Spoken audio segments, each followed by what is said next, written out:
เมื่อนี้เบาบางมาทักทายสบายดีพ่อแม่พี่น้องเด้อ FC เบิร์ดทุกคนเนาะสวัสดี FC ประเทศไทยและ FC อยู่ต่างประเทศนำพ่อแม่พี่น้องเมื่อนี้เบาบางกะ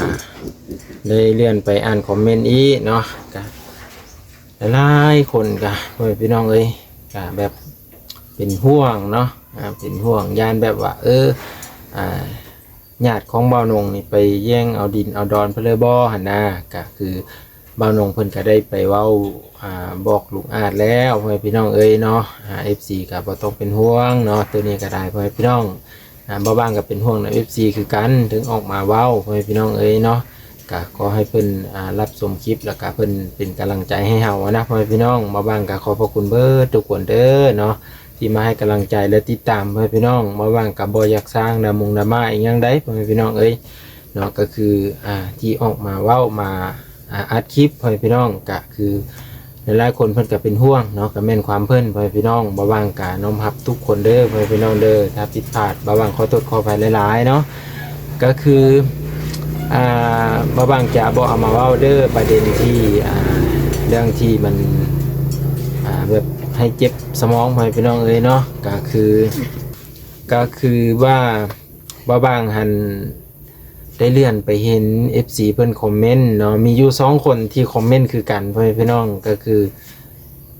บางก็ยังบ่ทันได้ถามเบาหนงว่าอันเพิ่นสิก่อเป็นอิฐบล็อกบ่อันห้องน้ำของอันลุงอาจนะ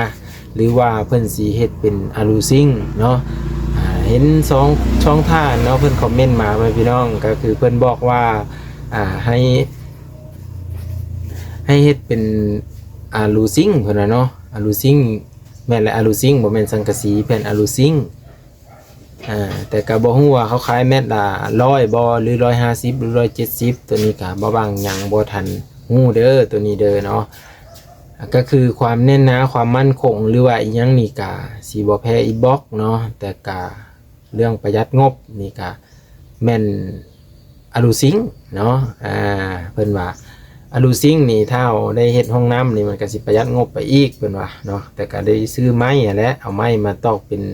คันไปแล้วก็ตอกใส่นะเอาเป็นคันไปซี่นะแล้วก็ตอกใส่ประมาณนี้แบบที่บ่บางเอาขึ้นไปให้เบิ่งอยู่ในหน้าปกเนาะก็งามไปพี่น้องสวยงามได้แบบนั้นก็แล้วก็มันก็แบบประหยัดงบอีกเพิ่นว่าแต่ก็บ่ฮู้ว่าทาง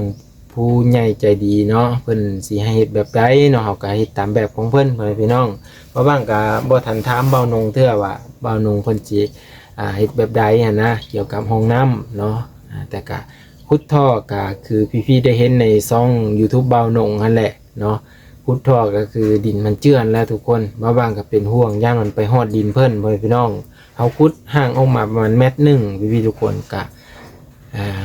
คาดว่ามันสิได้นะทำอิฐนะเพราะว่าดินมันแน่นอยู่เด้บัดลงไปประมาณอยู่1 เมตรปลายเริ่มออกอาการพี่น้องเฮ็ดให้ดินมันสุดลงเลยเนาะมันสุดคือจังสั้นแล้วก็เบ้านงก็เลยตัดสินใจว่ายุติเนาะเพราะว่าถ้าเอาขุดลงเลือกกว่าหั่นแหละมันสิเจาะไปฮอดดินของเขาพี่น้องก็ถือว่าพักกันยุดเนาะยุติถ้าว่ามันแดดอีกจัก 2-3 วันน้ำมันแห้งเบิ่งจากคลิปของเบานงได้เอาลงแล้วพี่น้องกะทางเบาฮิปกะเบาบ้างนี่กะมาคิดช่วยกันอยู่ว่าสิเฮ็ดแนวใดต่อไปนะถือว่าเฮาก็บ่ได้ผ่านไปทางนั้นเพราะว่าอยู่บ้านพี่น้องกะมีเหตุการณ์ที่บ่คาดคิดคือกันเนาะคือน้าบ่าวของเบาบ้างเนาะเพิ่นก็ได้เข้าโรงพยาบาลไปส่งเพิ่นแล้วก็แม่ก็ได้ไปเฝ้าเพิ่นเนาะเพราะว่าแม่อันเป็นเป็นเอื้อยของผู้ที่เข้าโรงหมอก็เลยต้องไปเบิ่งน้องอยู่พุ่นอีกพี่น้องเนาะก็เลยเฮ็ดให้บ่มีไผอยู่เฮือนบ่บ้างก็ต้องอยู่เฮือนอีกพี่น้องเนาะก็บ่จังซั่นก็บ่มีไผอยู่เฮือนก็บ่ได้เพราะว่าเฮือนขายเครื่องนำนะขายเครื่องอันนั้นนำพี่น้องเอ้าPPFC ก็มีความเห็นจังไดก็สามารถแสดงความคิดเห็นมาได้เนาะบางทีเบ้านงเพิ่นมาเห็นวิดีโอนี่เนาะพี่น้องเพิ่นบางทีเพิ่นว่าเอาแบบอิฐบล็อกบ่หรือว่าเอาแบบอะลูซิงนะเพิ่นตัดสินใจจังไดเนาะก็คือบ่บางจะไปสอบถามเพิ่นอีกเทื่อนึงเนาะแล้วก็จะมาแจ้ง FC อีกเทื่อนึงเด้อเนาะเพื่อว่าให้ FC น่ะบ่คล่องใจเนาะแล้วก็ให้ FC น่ะสบายใจเนาะเบิ่งคลิปแล้วก็สบายใจพี่น้อง เนาะก็มีแต่รอติดตามเบิ่งนำกันนั่นแหละว่ามื้อใดอีกที่กลุ่มแถวเนาะหรือว่าทีมงานเฮ็ดห้องน้ำนะว่าจะไปเฮ็ดมื้อใดเนาะไปก็ให้เพิ่นมื้อใดไปขุดให้เพิ่นมื้อใดอีกเนาะน้ำแห้งมื้อใด FC ก็อย่าลืมเด้อพ่อพี่น้องติดตามเป็นกำลังใจให้ช่อง YouTube บ่าวบ้างบ่าวฮิปบ่าวนงเนาะเตือบ่าวนงนี่ก็เป็นน้าบ่าวพ่อพี่น้องเนาะเฮาก็ได้ติดตามเป็นกำลังใจให้แถว3คนในเด้อพ่อพี่น้องเนาะก็คือบ่าวบ้างจะถ่ายบรรยากาศให้เบิ่งในมื้อที่แถวทำงานหรือว่าได้ผ่านไปทางพุ่นบ่าวบ้างก็จะถ่ายคลิปถ่ายวิดีโอให้พี่ๆทุกคนได้เบิ่งเนาะแล้วก็บ่าวบ้างก็จะไปหาลุงอาจบ่าวบ้างก็จะถ่ายคลิปให้เบิ่งพ่อพี่น้องเนาะเป็นจังไดก็รอติดตามเบิ่งการอยู่การกินของเพิ่นเป็นจังไดแน่หลังจากที่เพิ่นได้ออกมาอยู่บ่อนใหม่พ่อพี่น้องเนาะบ่าวบ้างก็อยากเห็นตอนที่เพิ่นออกมาคือกัน FC ก็คือสิอยากเห็นคือกันเนาะเป็นห่วงเพิ่นพ่อพี่น้องเอ้ยเนาะเป็นห่วงเป็นใยเพิ่นเนาะเพิ่นออกมาอยู่ผู้เดียวบ่เป็นห่วงบ่กับแฮงเป็นห่วงพ่อพี่น้องเนาะเพราะว่าเพิ่นต้องอยู่ผู้เดียวกินผู้เดียวเนาะบางทีก็แต่เฮาก็พันไปพันมาก็เพื่อสิได้แวะเพิ่นเนาะเป็นจังไดก็พี่ๆ FC เนาะเห็นคลิปนี้แล้วเนาะคือบ่าวบางได้เลื่อนไปเห็นนั่นแหละว่าเป็นอะลูซิงเนาะเพิ่นว่าเป็นอะลูซิงสิประหยัดกว่าอิฐบล็อกเนาะก็แม่นความเพิ่นแหละพ่อพี่น้องเนาะบางทีเพิ่นเฮ็ดมาก่อนเนาะ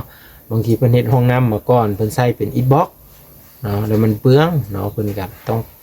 มาใส่บอกให้เขาใส่เป็นอะลูซิงเนาะมันจะประหยัดงบเพิ่นว่าเนาะเรือหั่นก็เอาไปให้เขาต่อยอดชีวิตเพิ่นว่าก็คือสิแม่นความเพิ่นพ่อพี่น้องแต่เฮาก็ต้องมาเบิ่งตัวจริงกันแล้วว่าเพิ่นสิเอาอีหยังเนาะเฮาก็ทางผู้รักผู้ใหญ่เพิ่นสร้างมาจังไสแบบใดเฮาก็เฮ็ดตามเพิ่นแบบนั้นพ่อพี่น้องเอ้ยเนาะก็คือไผที่เข้ามาแล้วก็อย่าลืมให้กำลังใจเนาะทักทายกันพ่อพี่น้องรับชมอยู่ไสแน่เนาะรับชมอยู่จังหวัดใดอยู่อันเมืองบ้านแขวงใดเนาะอยู่อันประเทศใดก็ฝากเป็นกำลังใจให้เบาบ้างแล้วก็ทักทายเบาบ้างได้เด้อพ่อพี่น้องเนาะเบาบ้างก็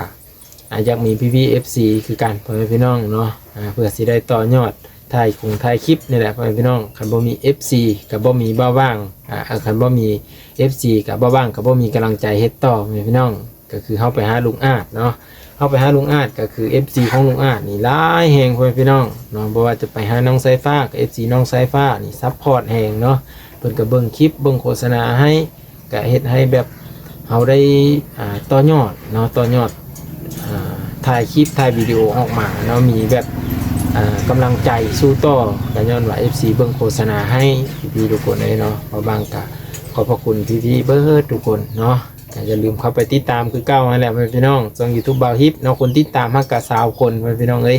เพิ่นก็จะถ่ายคลิปบ้านๆบางทีเฮ็ดอยู่เฮ็ดกินบางทีก็